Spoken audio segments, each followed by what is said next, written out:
विदेश मंत्री एस जयशंकर का सबसे आक्रामक अंदाज इस वक्त देखने को मिल रहा है। फिर चाहे चीन को लताड़ना हो, अमेरिका को सबक सिखाना हो या फिर पाकिस्तान को उसकी औकात याद दिलानी हो, एस जयशंकर तमाम बड़े बड़े मंचों पर भारत का प्रतिनिधित्व कर रहे हैं और साथ ही साथ बहुत बड़ी बड़ी बातें कह रहे हैं जिसकी चर्चा पूरी दुनिया में हो रही है। अब एक बार फिर विदेश मंत्री का गुस्सा फूटा है और उन्होंने तेल की बढ़ती कीमतों के कारण भारत की कमर टूट रही है, ये अमेरिकी विदेश मंत्री के सामने जोर शोर से कह दिया। इस दौरान जयशंकर थोड़े से गुस्से में दिखाई दिए। साफ तौर पर उनका कहना था कि भारत पर जिस तरह से असर हो रहा है चीजों का, महंगाई बढ़ रही है और साथ ही साथ तेल की बढ़ती कीमतों ने जिस तरह से कमर तोड़ दी है, ये पूरी तरह से गलत है। बता दें आपको, रूस से सप्लाई होने वाले तेल पर प्राइस कैप लगाने के G7 देशों के प्रस्ताव के बीच भारत की तरफ से तेल की बढ़ती कीमतों को लेकर चिंता जाहिर की गई है। भारत के विदेश मंत्री एस जयशंकर ने अमेरिकी विदेश मंत्री एंटनी ब्लिंकन के साथ एक बैठक की और इस बैठक में उन्होंने ये सारी बातें की। एस जयशंकर ने कहा, तेल की कीमतों को लेकर हम चिंतित हैं। हमारी अर्थव्यवस्था $2000 प्रति व्यक्ति है। तेल की कीमत हमारी कमर तोड़ रही है, यही हमारी बड़ी चिंता है। बताया जा रहा है कि इस दौरान अमेरिकी विदेश मंत्री एंटनी ब्लिंकन ने कहा, अमेरिका ने यूक्रेन और रूस के बीच युद्ध को टालने की हर संभव कोशिश की, लेकिन रूस के राष्ट्रपति पुतिन अपनी जिद पर अड़े रहे, जिसका परिणाम यूक्रेन के लोगों को भी भुगतना पड़ रहा है। इसके अलावा आपको ये भी बताते चलें कि एस जयशंकर ने अंतर्राष्ट्रीय आतंकवाद से निपटने के लिए अमेरिका से भारत को मिले मजबूत सहयोग की तारीफ भी की, जिसमें उन्होंने कहा, हमें कट्टरपंथ, उग्रवाद और कट्टरवाद का मिलकर मुकाबला करना चाहिए। कुल मिलाकर देखा जाए तो दोनों देशों के दिग्गजों के बीच ये वार्ता हुई जिसमें कई मुद्दों को उठाया गया। अमेरिकी विदेश मंत्री के सामने एस जयशंकर ने साफ कह दिया कि तेल की कीमतें जिस तरह से बढ़ रही हैं, भारत की कमर उससे टूट रही है।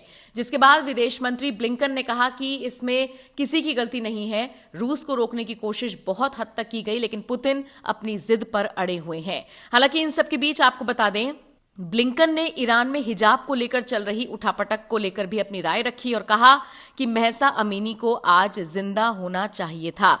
भारत और अमेरिका के बीच संबंधों पर भी ब्लिंकन ने बात की और कहा कि दोनों देशों के बीच साझेदारी दुनिया में सबसे अधिक परिणामी है। देखा जाए तो दोनों दिग्गजों के बीच कई मुद्दों पर बात हुई और इसमें सबसे अहम मुद्दा यही रहा कि तेल की बढ़ती कीमतें भारत और भारतीयों की कमर तोड़ रही है। विदेश मंत्री एस जयशंकर ने जिस तरह से अमेरिकी विदेश मंत्री के सामने साफ साफ शब्दों में अपनी बात रखी, अपनी समस्या रखी, उसको लेकर उनकी चर्चा हर तरफ हो रही है और उनकी तारीफ हो रही है।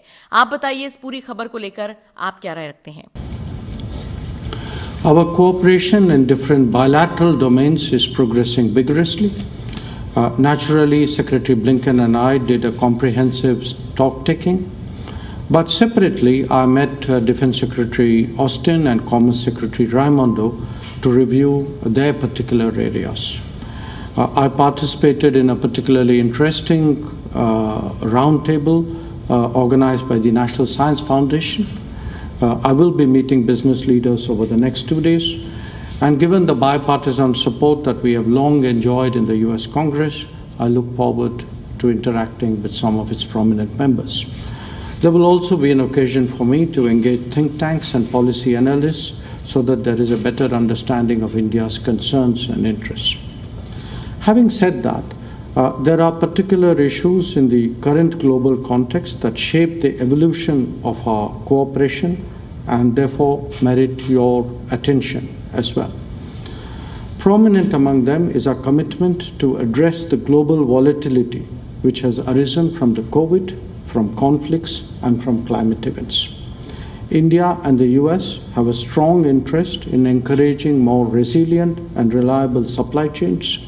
This requires policy decisions as well as practical measures involving the business community. We are focused on those goals. Furthermore, the digital world mandates a greater emphasis on trust and transparency. This too has been the subject of detailed conversations and follow-up action. When it comes to critical and emerging technologies, we both see the value of expanding trusted research. Our national security, our economic security, our technology security are all enhanced by closer collaboration. It is also in our mutual interest to facilitate the development and mobility of talent. We agreed that impediments in this regard should be addressed. There is a keen interest in India's national education policy, and we will explore how that can best serve to expand our partnership.